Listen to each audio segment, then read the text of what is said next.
1000 kilometre की लाइनों को ऑप्टिकल फाइबर हमने परिवर्तित किया था। अभी का प्रस्ताव ये है कि अन्य 6636 किलोमीटर की इस प्रकार की ऑप्टिकल फाइबर लाइन डालने और हमारे जो 132 केवी के अन्य जो सब स्टेशन हैं जिन पे अभी ऑप्टिकल फाइबर से जिनको हम कनेक्ट नहीं कर पाए थे, उनको भी हमारे डेटा सेंटर से कनेक्ट करने का ये प्रस्ताव है। और इसमें भारत सरकार का भी योगदान रहेगा। 30% उत्तर प्रदेश सरकार देगी और बाकी का हम लोन लेकर के आएंगे। भारत सरकार भी इसमें अपनी सब्सिडी देने वाली है।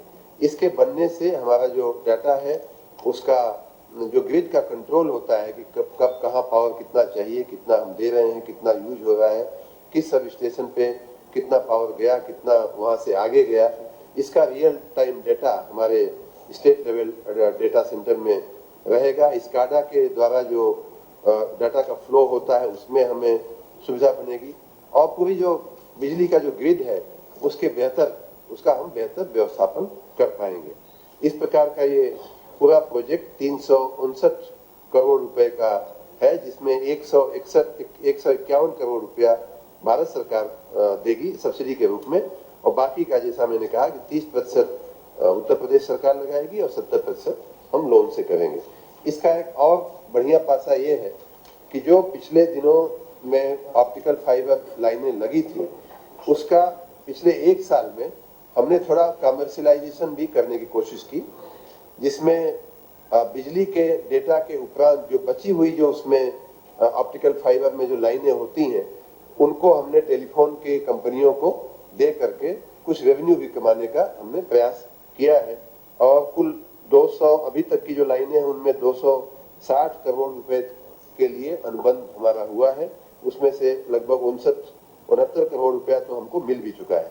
तो इस प्रकार जो हम इसमें ऑप्टिकल फाइबर करने में जो हम इन्वेस्टमेंट करेंगे वो पूरा का पूरा एक तरह से सरकार को वापस आ जाएगा।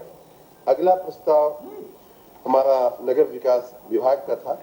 भारत सरकार ने एक नेशनल अर्बन डिजिटल मिशन राष्ट्रीय स्तर पे, देश के स्तर पे शुरू किया है और उनकी इच्छा है कि राज्य सरकारें भी इस डिजिटल मिशन को एडॉप्ट करें और उसी प्रकार की कार्रवाई राज्यों में भी हो। स्वाभाविक रूप से डिजिटलाइजेशन जो है वो एक समय की मांग है। बहुत ही उससे अच्छा व्यवस्थापन, अच्छा नियंत्रण, उससे अच्छा कंट्रोल हम कर पाते हैं अपनी बातों को। तो अर्बन क्षेत्र में ये state urban development mission, digital mission के स्थापना और उसके अमलीकरण के लिए आज हमने मंत्रिमंडल से मंजूरी मांगी थी, जिसके लिए माननीय मंत्रिपरिषद ने हमें माननीय मुख्यमंत्री जी के नेतृत्व में मंजूरी दिया है।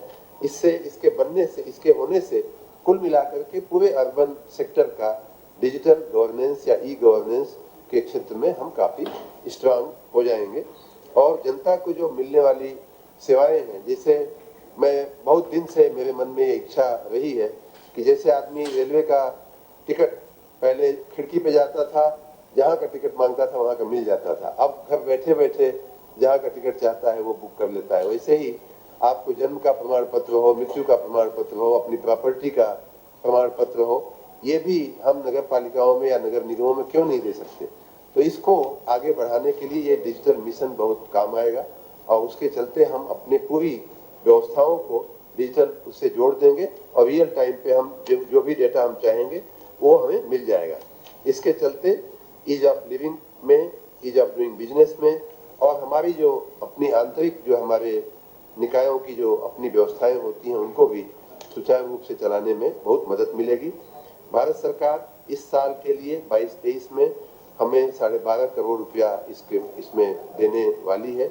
आने वाले कुछ दिनों में शायद वो मिल भी जाएगा और अगले वर्ष 2023-24 में उसके लिए 25 करोड़ रुपया भारत सरकार ने देने का हमको आश्वासन किया है।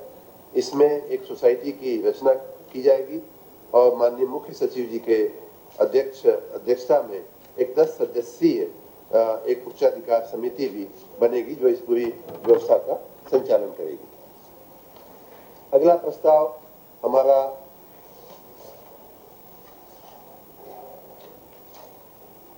हमारे नगर निकायों के चुनाव को लेकर के था।